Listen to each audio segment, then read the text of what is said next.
Hey, my name is Chelsea Fagan, and I'm the founder and CEO of The Financial Diet, a totally independently owned and operated company of women who love to talk about money. Welcome to The Financial Confessions, a weekly show where we talk to people about their personal finances, their professional industry, and how money shapes their lives.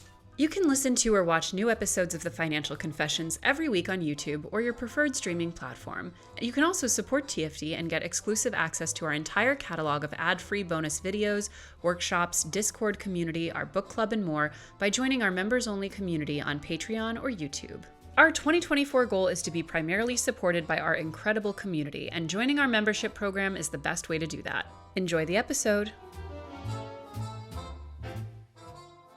Hello, everyone, and welcome to this week's episode of The Financial Confessions. Today, we are here to talk about probably one of the most serious financial issues, but also one of the most seriously misunderstood.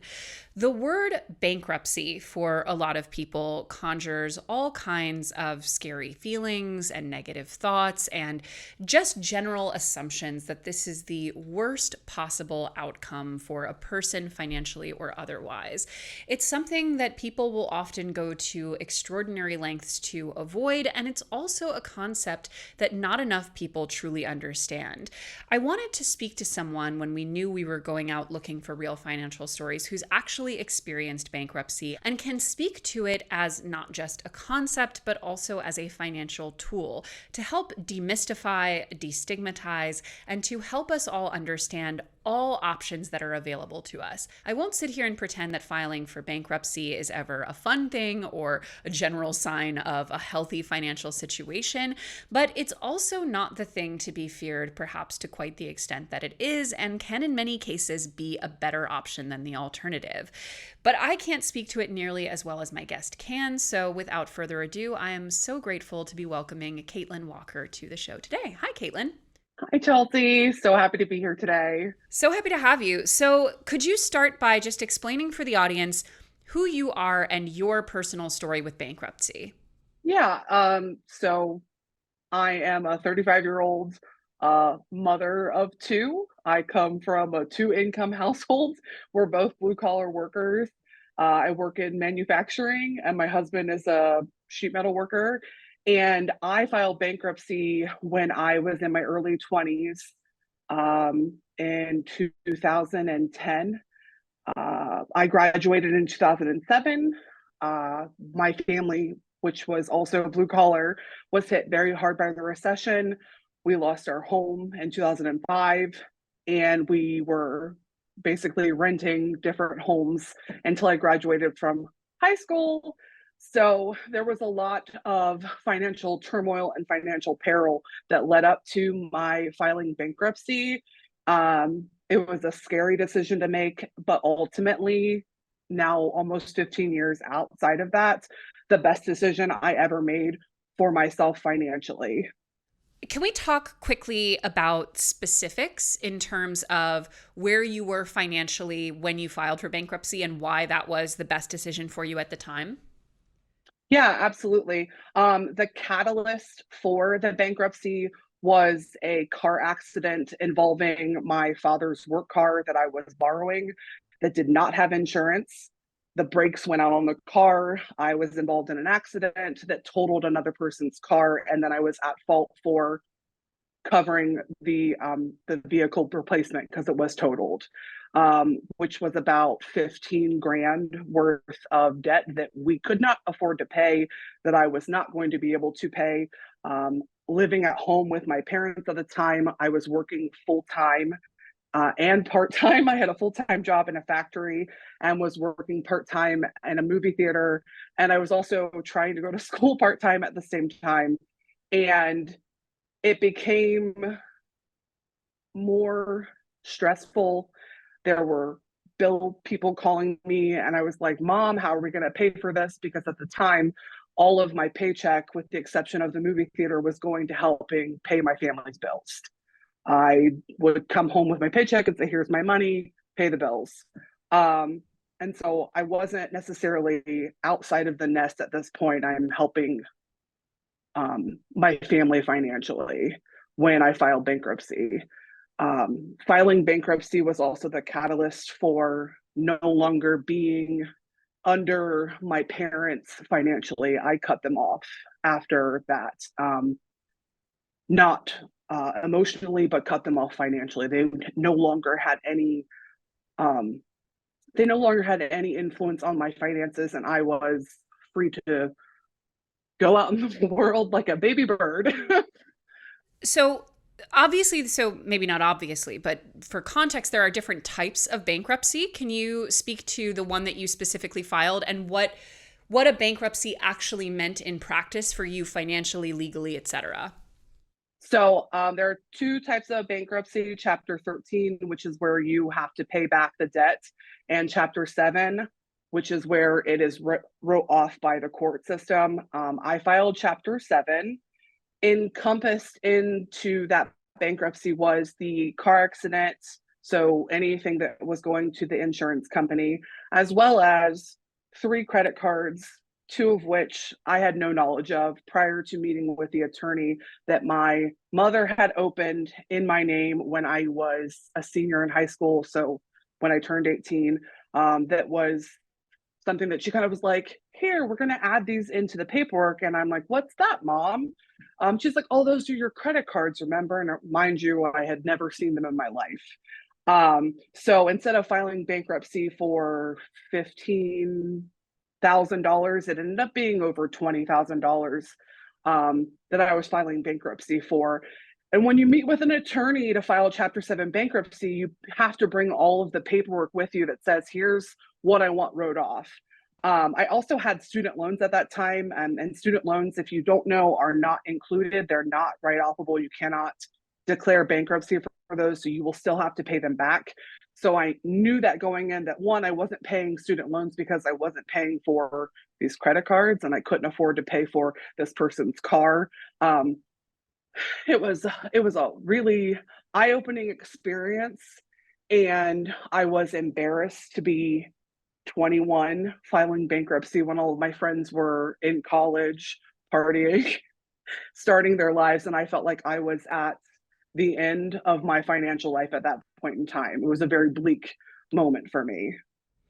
Well, we're going to get into essentially identity theft aspect of it in a bit, because that's kind of what we're talking about with those credit cards. But to stay on the bankruptcy for a second, for those who may not know at home, I think I think there's two sides. I think there's people who are terrified of bankruptcy. It's very stigmatized. It's very negatively viewed. But I think then for certain people, perhaps, who don't understand the process well, there could be this feeling of, oh, well, if all your debts get written off, well, why doesn't everyone file for bankruptcy? And, for most people, some of the biggest concerns are the huge impact that it has on your credit score. I'm sure many people have, if you've ever filled out something like a loan application, usually a question will be, have you ever filed for bankruptcy? I mean, it's not perhaps at the level of having committed a crime and having to disclose that at every single turn, but there is a similar level of, this is a sort of permanent mark on your record that will kind of follow you around financially in a lot of different ways.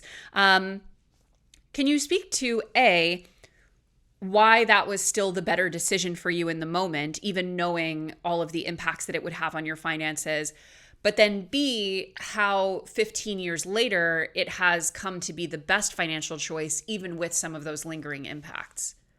So the initial financial hits, especially if you're somebody who's got assets, and obviously at the time I didn't have any, which in Chapter 7, what would happen is if you had a vehicle, they could take your vehicle, to repossess your vehicle, to pay off your debts. If you have property, they can repossess. So I think I came at it from a fairly unique situation because I didn't have anything. I was living with my parents. I didn't have a car that wasn't borrowed.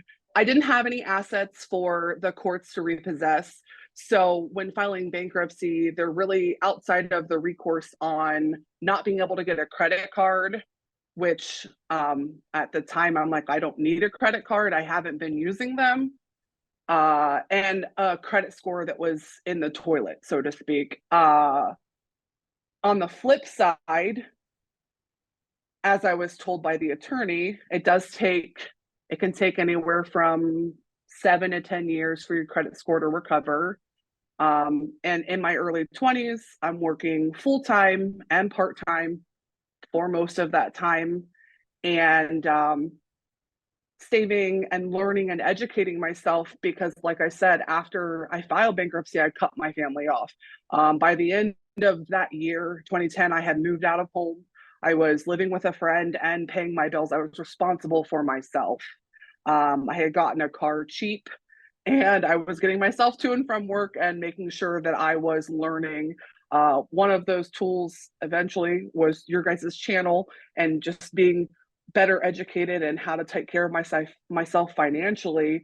And on the offset, 15 years later, I am a homeowner. The home is in my name. It is not also in my husband's name. It is just in my name because my credit score was better than his. I have investments. I have we go on vacation. I have cars. My credit score is in the high 700s. Ooh. And if I had not filed bankruptcy in my 20s, I can see where my life is not where it's at now. I can see where I struggle to pay anything back and struggle to have anything of not necessarily of value, but asset wise in my life because I cannot get out of the hole that I'm in. And I think a lot of people who don't have accessibility to a family or a safety net, if you will, could find themselves just continuing to dig the hole of debt as opposed to maybe using bankruptcy as an option to give them a fresh start, especially if they have um, parents who take advantage of their credit or are put in positions that they didn't put themselves in. I think there's a lot of misinformation and I think there's a lot of ignorance when it comes to credit cards and finances in general at large, and myself included, not having a financial education class in high school and from there. So getting back to the identity theft aspect. So you mentioned that your mother had opened multiple credit cards in your name without your knowledge, which you only discovered when she brought them to your bankruptcy attorney and was like, "Hey, throw this on the pile." While she's filing for bankruptcy and getting all these debts written off. I assume, I mean, I can only imagine, but I assume being 21 and in the throes of an extreme financial crisis, that maybe in the moment, the extent of what that implied didn't really necessarily register.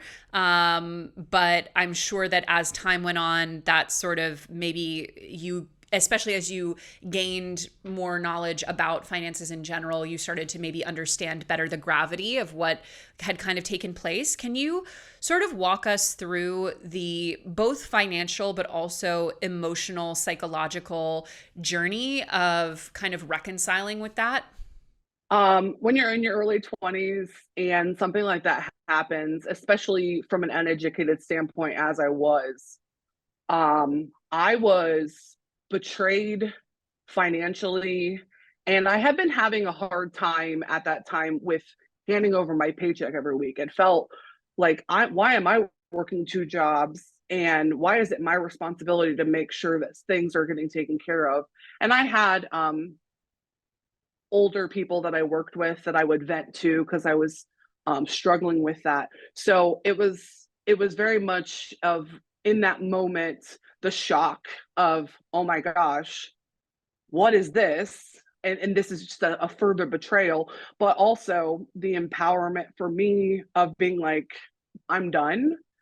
You don't get to have access to, don't ever use my social security number. Don't ever, if I look into it, because now at that point I knew how to look into it because I was educated by the attorney on how to go through and make sure that I was getting all of the debt to file for the bankruptcy. I said, don't ever you don't have access to it. You don't get to give me advice. And it was hard, but at the same time, I was also young and it didn't affect my relationship with my family. I still have a really good relationship with my family, but from a financial aspect and from a financial standpoint, I don't tell them anything. They don't know about my investments. They don't know about when I went to buy a house with my husband. All of that was me seeking other people advice, who had purchased property, who had invested, who they went through. Um, and so it's still something that we don't talk about, which is sad if you're somebody who leans on your parents to be the elder uh, money person in your life. But for me, it was probably the best decision to cut them off because, yes, identity theft is very invasive. And whether my mom did it because of any malicious intent, and I don't think that she did, I just think that it was a really hard time for them financially, and it seemed like an easy way because I did get one of the three credit cards that went with me to college. And so maybe at some point it was like, well, this is helping pay for Caitlyn's stuff at college. This is helping pay for things that she needs. And at the same time was something that they were using on the side. So I can give her a little bit of leeway. Maybe I shouldn't, but she is my mom. Just from a logistical POV, so obviously there was debt, so the card wasn't being paid off in full every month, but were they paying the minimums or were they not paying at all and letting it go to collections? Like what was happening with those cards? Um, I would assume because, like I said, after we filed bankruptcy, I never talked to her about it. I assume that they were paying the minimum and that's it because they weren't in collections, but they were maxed out. They were, at the far end of that. So she's just paying the bare minimum on the credit cards. But at that point in time, I was shocked that they were there. And second, it was like, okay, well, you're in luck. They're getting wrote off because of the bankruptcy, because I'm filing bankruptcy and I'm taking the hit to my credit. Um, so yeah, I wish I knew. I wish at the time I had the foresight to ask the question, but I didn't. Well, I mean, the thing is, even if they are just paying the minimums, they're already negatively affecting your credit score by having maxed out cards. Because obviously, I'm sure our audience knows, but it's always important to reiterate that a big part of your credit score is your credit utilization ratio, or how much you're using versus how much you can use. So having maxed out cards is very bad for that. You know, I would be interested, obviously you've really severed the relationship with your family financially. And I think given everything you've said, that sounds completely reasonable. But as someone who has really educated yourself quite a bit financially since this experience and has really changed your relationship to money, have you tried to kind of have the conversation with family about like, hey, seems like things are not going super well financially at any given time. Like, here are some of the things that have really helped me. Talking about finances with my parents specifically is just not something that I was ever willing to breach. After they broke my confidence, and this might sound terrible, but I don't necessarily care where they're at financially from a standpoint of debt and whatnot. And like saying that out loud and knowing how good of a relationship I have with my parents sounds awful. Um, but I think part of that is just me protecting myself from being opened up to the hurt that I have there. And maybe we should see a counselor. Mom and I should see a counselor about it. But I do try in part my friends because they do know that I take a lot of pride in my finances and being on top of things. And I've had people come to me and they're in, God, 70 grand, 70, 90 grand's worth of debt, credit card debt, vehicle debt. And they're like, well, Caitlyn, and I was like, file bankruptcy. And I've been fairly adamant, especially about people who don't have assets. Because I feel like they think, well, we'll just keep pushing it aside. We'll just keep not paying it. Um, and I'm like, well, yeah, especially my friends who would go to be getting married and they're like, well, I don't want my husband to have to worry about this 70 grand worth of credit card debt I've got hanging out here. And that's when I was most vehement about filing bankruptcy and using it as a tool to get out of a horrific a horrific financial standpoint, especially when they were working part-time. I'm like, you don't make 30 grand a year. I don't know how you got into 70 grand worth of debt, and it's not my business. But um, if you truly want a blank slate, you have the opportunity to do this. And I think there's so much fear mongering and scare tactics around bankruptcy that it makes me really upset, because I do view it as the best thing I ever did for myself financially. And which sounds crazy. I'm like, hey, I filed a bankruptcy. It's the best thing I ever did.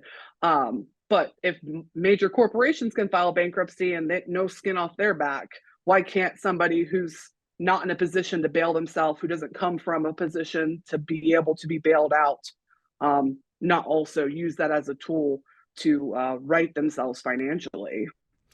I don't think that sounds crazy at all. I also don't think it sounds terrible that you have completely emotionally separated yourself from your parents' finances, because I mean, listen, I'm not an attorney.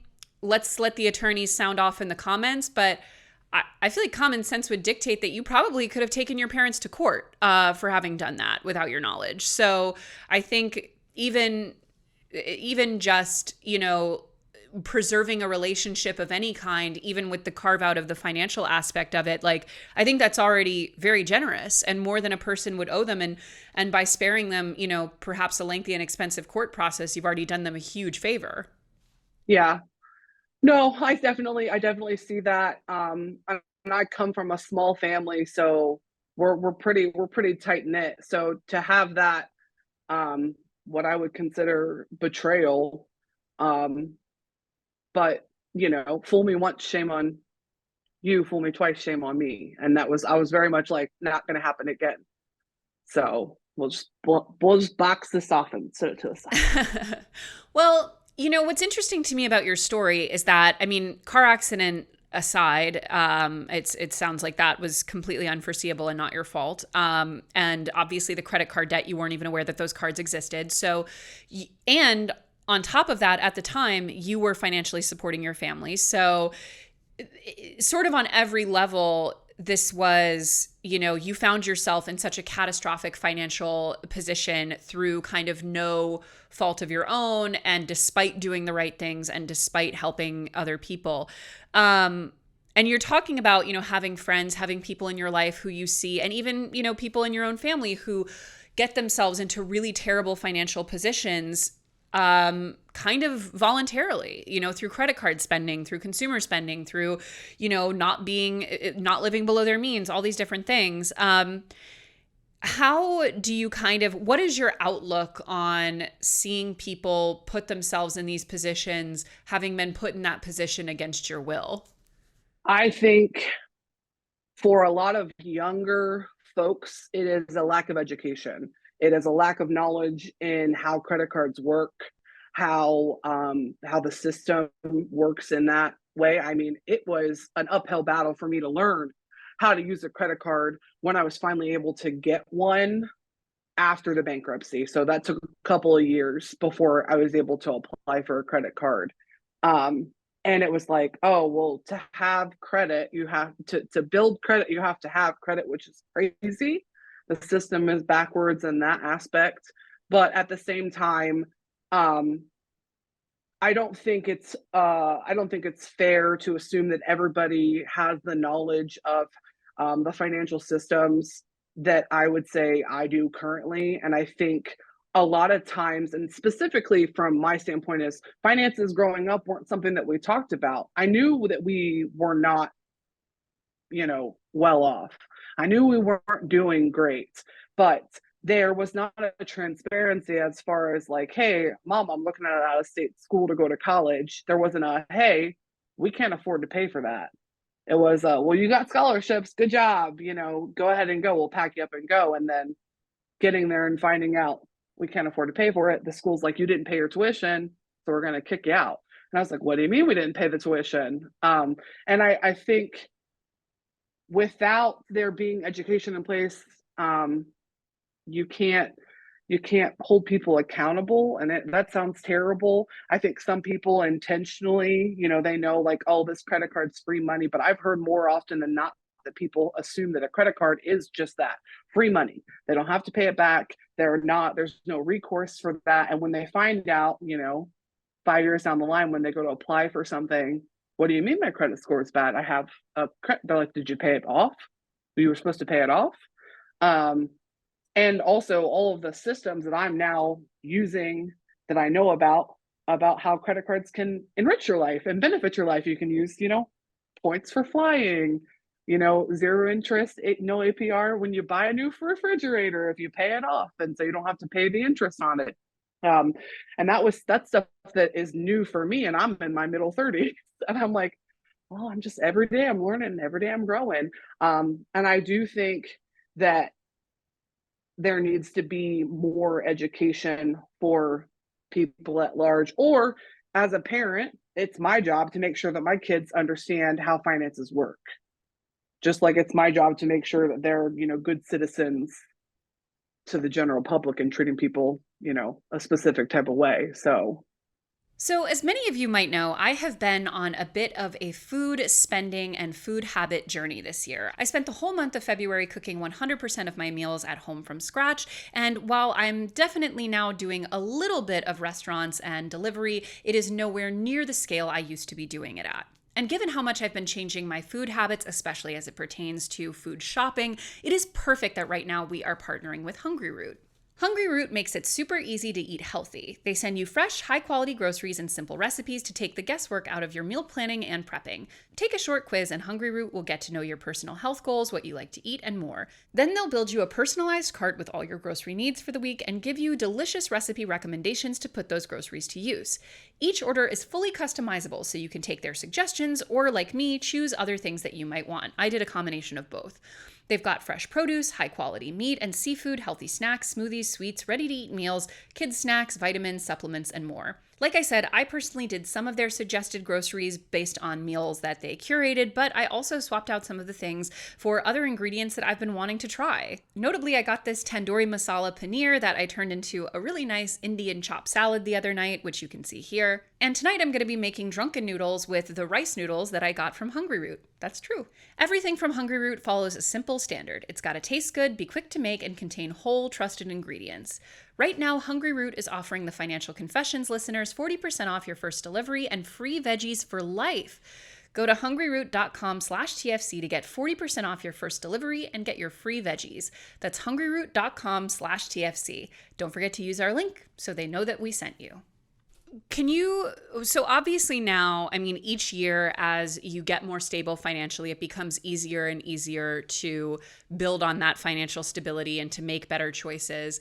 But I would be very interested to hear some of the financial steps that you took in the first few years after bankruptcy, where, to your point, you didn't really have the ability to build credit. You didn't have the ability to make a lot of choices. You weren't having, I assume, a huge amount of income at the time. You were young.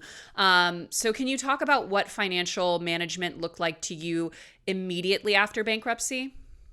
Yes, immediately after bankruptcy, as I stated earlier, within 6 months of filing bankruptcy, I was moved out of my family's home and being responsible for myself financially. I worked full time, so I was, making full time. I think I was making 10, maybe $11 an hour at the warehouse that I worked at.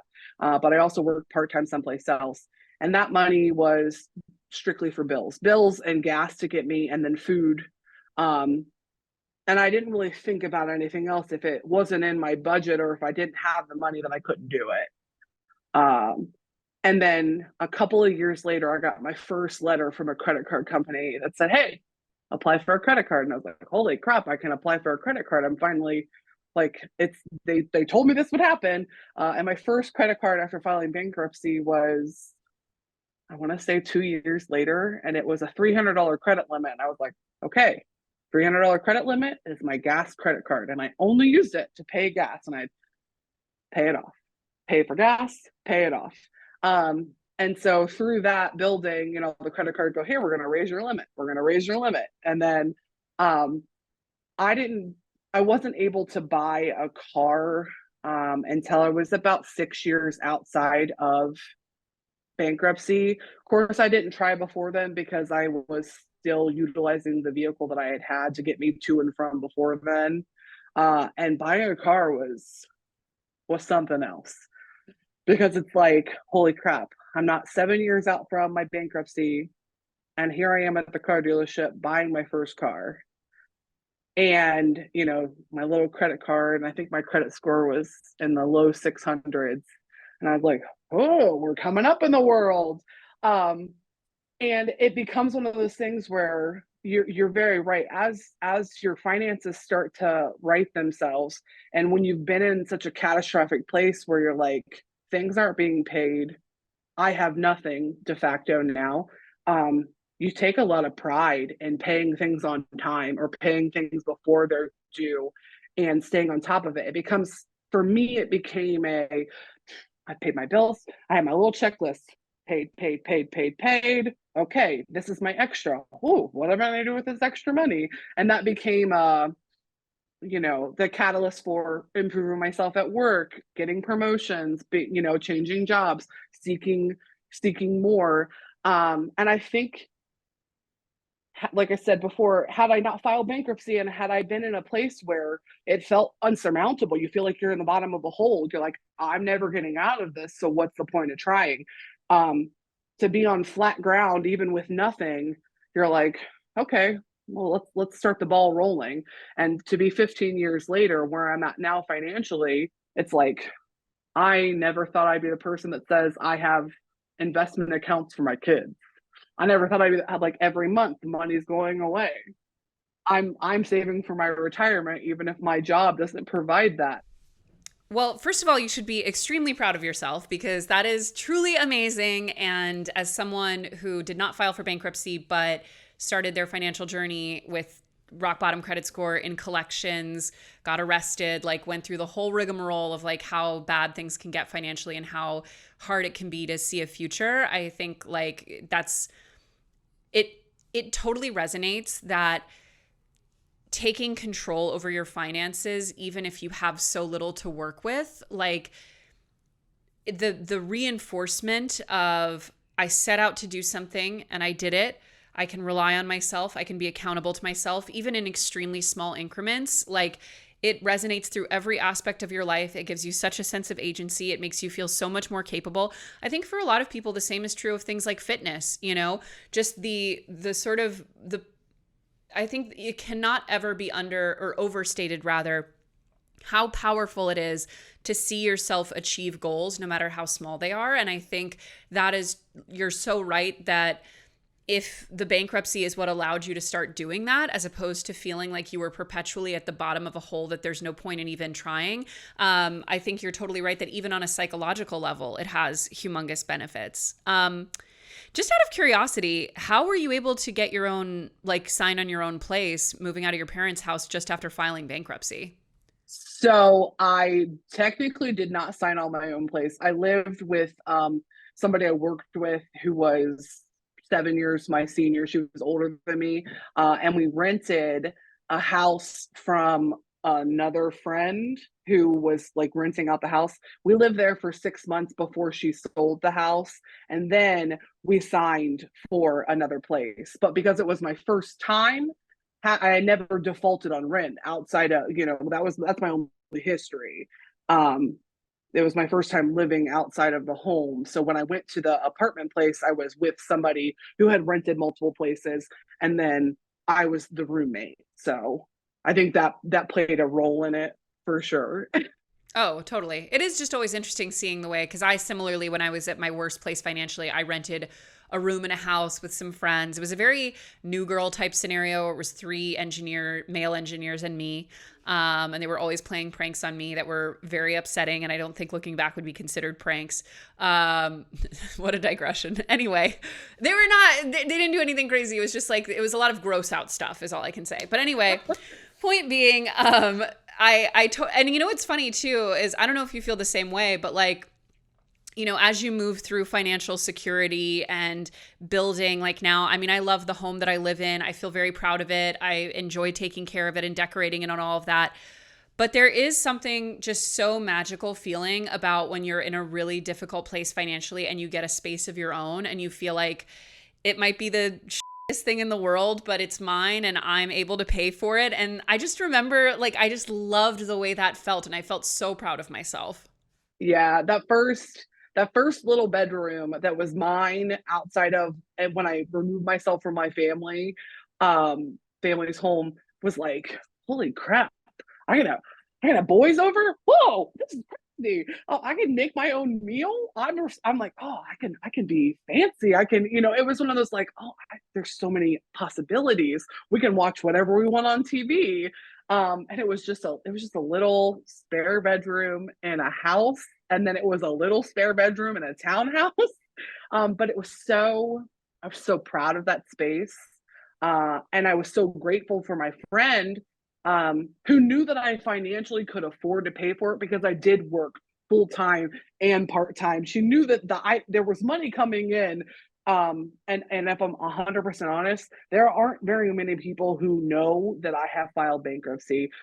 For a lot of my life, it was not talking about it because it is looked down upon. Um, I remember when I told my now husband, he was like, "No way. This chick who's got a new car, who lives in her own place, because eventually I lived by myself in a little two bedroom duplex." He's like, "You filed bankruptcy?" And I was like, "Yeah, it was a lot. It was 10 years ago now, but yeah, I did." And he's like, "Your credit score is better than my credit score," and I was like, I don't want to toot my own horn.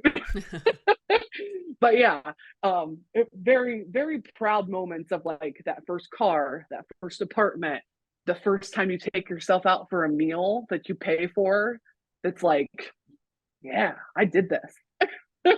Um, so we've had some interviews and a video essay recently about people not having children and all the different reasons for that. I mean, I'm someone who personally doesn't want to, but one thing that we hear about and that we talk about and quite a bit on the channel and want to kind of give a voice to is all of the people who would like to have children but don't feel financially in a position to do so, which is way more common now, I think, than it's ever really been.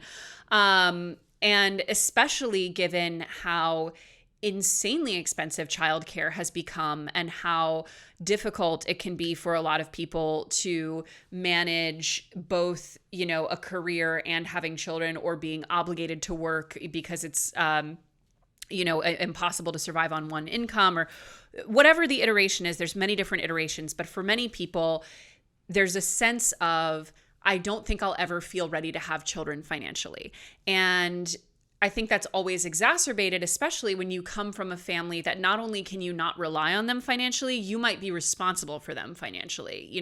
There's such an unspoken difference. I mean, I think anyone in our generation feels it who is on one side of that line of like, it's so unrelatable to feel like your family is a source of financial relief or help when your family is a source of financial stress. And I think that's a huge dividing line, that even between two adults who earn the same amount of money, that amount of money can mean vastly different things, especially when you consider bringing children into the picture.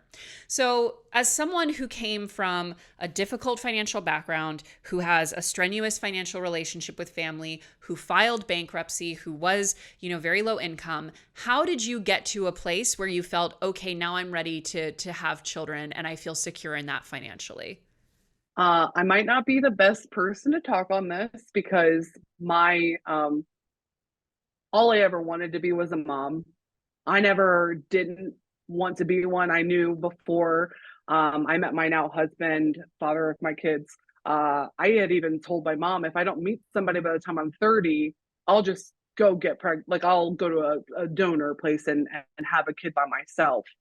Um, because in my mind, it was such a bone deep desire to be a mom. Um, Sorry, I'm trying not to get emotional. Get emotional. That financially speaking, financially speaking, even coming from a rough background or struggling, I think people who struggle, um, especially if they really want to be a parent, where there's a will, there's a way. I always worked a full-time job and a part-time job, or a full-time job and a side hustle. I work a full-time job now. My husband works a full-time job, and I have a side hustle that I do that I started when my daughter was my second born was itty bitty. And it was just like, okay, if I financially can't afford to pay for this, what can I do? And I'm the type of person who drives past like a fast food place that says now hiring $15 an hour. I'm like, dang, 15 bucks an hour? I could pick up a couple shifts, and my husband has to talk me off the ledge saying, Caitlyn, no, you don't need another job. We don't need another. And I was like, well, I mean, if we ever did, I'm gonna go. I'm gonna get myself another job. And that's kind of, I think if you're on the fence about having children, but and the fence is, will I ever be able to financially afford this? The answer to that question is, unless you come from a lot and it's never been a struggle, kids are hard, and finances are always going to be difficult, especially when it comes to finding affordable and safe childcare. But if you want to be a parent, and if you and your partner, that's your desire to have a family, you can make it happen.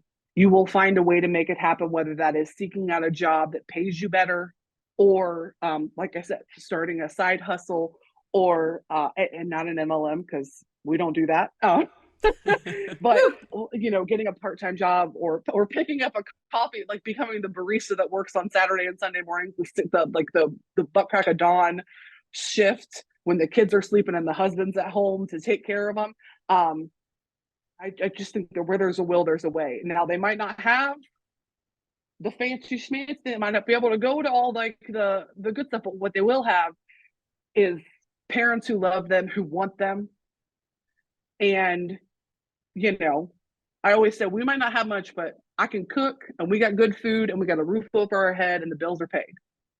So it might not be fancy, but there is a lot of good there. There's a lot of good in the safety and just the joys of being with each other.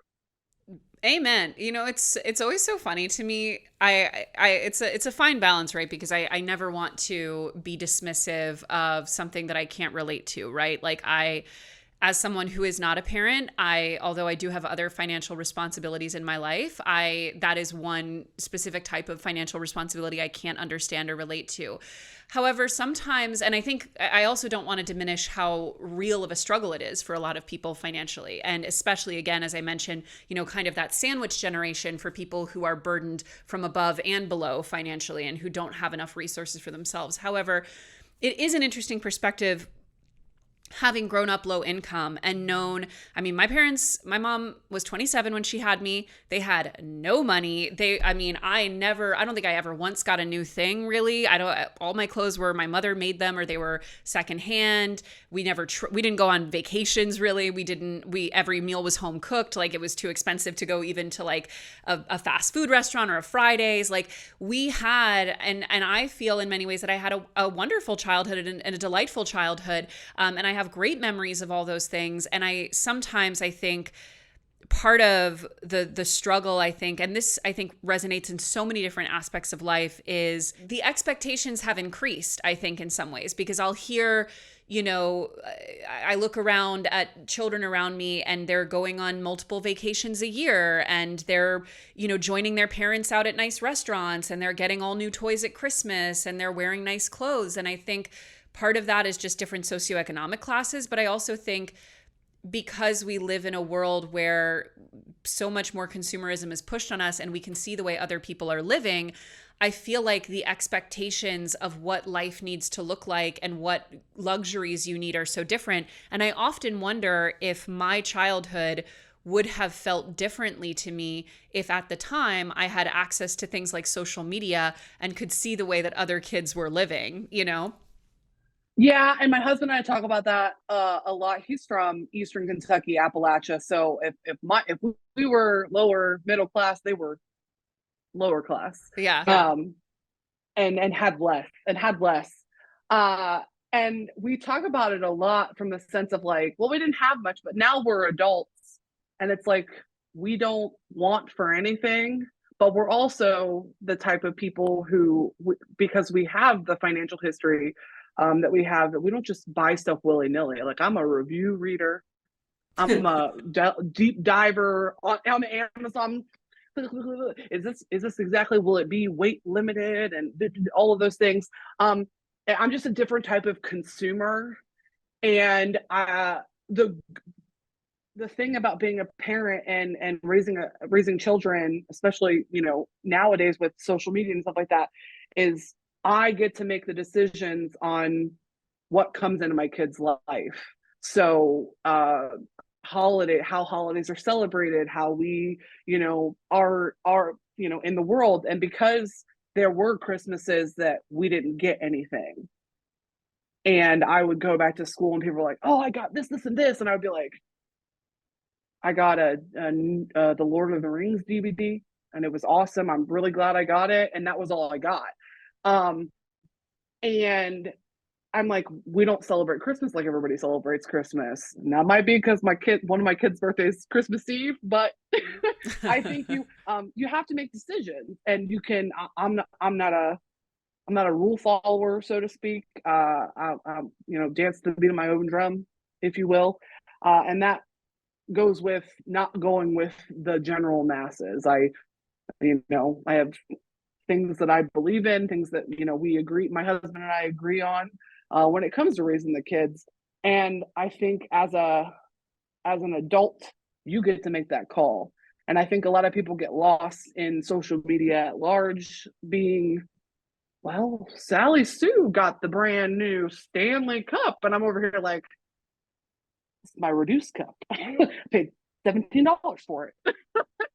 And it becomes one of the things where I was like, all right, I got a deal. And I love the discourse that you guys have on your channel when it comes to fast fashion. That's affected me as a plus size person, being like, man, I got to really look into how I buy things. And I think the media that you consume affects how you affect the people at large. And I like to think that I'm conscious of what's coming in, so that I can be like, oh, don't want to do that.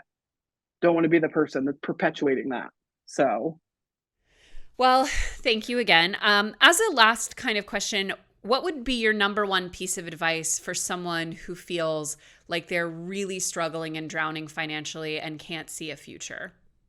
I would say, if bankruptcy is something that they're considering, and especially if there's somebody without assets, i.e., a vehicle that they need to get from point A to point B, or a property, a home that they live in, it would be a really good idea to look into it. Even if you just talk to an attorney, it doesn't hurt to ask the questions, because, like, it can be a tool that you should use if you feel like you are at the bottom of the barrel and it's not getting any better. And if you're somebody who doesn't think it'll ever get better, it gets better. It gets easier the more you pay attention to becoming well versed in your finances, the more you pay attention to budgeting. And I don't think that you can budget your way out of a serious amount of debt. But I do think if you're somebody that struggles with the day to day, how can I afford this? And you haven't taken a chance to learn how to do basic budgeting, or sit down and just write out where the money's going. I think a lot of people lose sight on all the things that they're paying, and that would be a really good tool. But things get better and things get easier. And like I said, I'm like, where there's a will, there's a way. If there's a bill that needs paid, and I can work, thankfully I'm able-bodied and can get myself to and from work, I would have a job. But if you're somebody that's struggling with that, make sure that you're using your resources in the state that you live in, as specific resources for yourself and your community, depending on how you're affected. Because I know that there are people who could benefit gratefully from using those resources that don't, because of a point of pride. And there's no shame in using what's available to you, whether that be unemployment, welfare, social security, especially if you qualify for it. I think that people should utilize them. They're there for a reason. I want my tax money going to the people who need it. Hell yes, get your money's worth. Get my money's worth. Get everyone's money's worth. Food banks too. Yeah, You know, exactly. thrift shops, everything available to you. Use it. Caitlyn, this has been such a delightful conversation. I think it's so important, and you're just the perfect person to talk about it. Thank you so much for joining us. I mean, if there's anything you'd like to send our audience to or promote, please feel free. No, I'm just a mom. I'm on social media. I do book reviews because I'm an avid 300 plus book a year reader. So that's my hobby. That is so impressive. Wait, I'm going to go follow your book account. I love that. That is an insane amount of books to read per year. There's not a lot of things you can do when you have small children, but read and clean the house. I hear you. Thank you again for joining us, Caitlyn, and thank you all for tuning in at home. We will see you back here next Monday on a new episode of The Financial Confessions. Bye. Thank you so much for joining us, and be sure to tune in next week for an all-new episode of The Financial Confessions. The Financial Confessions is created by The Financial Diet and hosted by me, Chelsea Fagan. It is produced by Alexa Brooks Major and Holly Trantham. Recording and editing by Emily Fisher, and music and sound effects are from Epidemic Sound. Want more of our content? Head over to our YouTube page, The Financial Diet, to see our monthly deep dives, videos of this show, and our entire backlog of videos and podcasts. I'll talk to you next week.